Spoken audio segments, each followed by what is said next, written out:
we're going to build a mulch barrier between the soil and the tomato plants. I know that sounds funny, but the purpose is to keep water from splashing on the soil and then splashing up onto the bottom of the leaves. Most tomato diseases are soil-borne, and what happens is bacterial diseases, they get splashed from the soil onto the bottom of the leaves to the lowermost leaves on the tomato plant, and then they'll work their way up like a ladder up the plant. So it's pretty common with early blight, late blight, or a disease called septoria.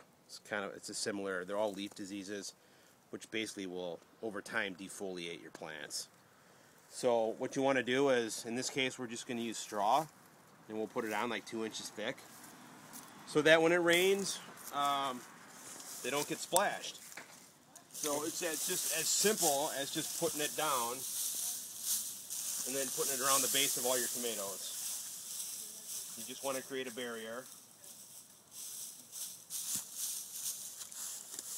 Just kind of like that. So when the rain hits the soil hard, the soil doesn't splatter back. So there'll be no splash now. It'll just go right through the straw. In general, when you water tomato plants, you never want to water from above, so you don't want to get the leaves wet. Always feed your tomato plants from the base if you can. Obviously, when it rains, you don't have a choice. But if you can help it, never water your tomato plants from above. It just can spread disease. You know, if they're wet for a long time, you can get some, different kinds of molds, or just basically want to keep them as dry as you can. The leaves never really need to be watered unless you're going to use some kind of like a foliar fertilizer spray, some kind of where you want to water the leaves, but most fertilizing can be done at the base of the plant.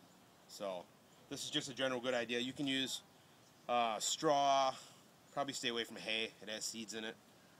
You could use leaves, newspapers, bark mulch, wood chips, just anything that will act as a barrier between your tomato plants and the soil. Got it. Great.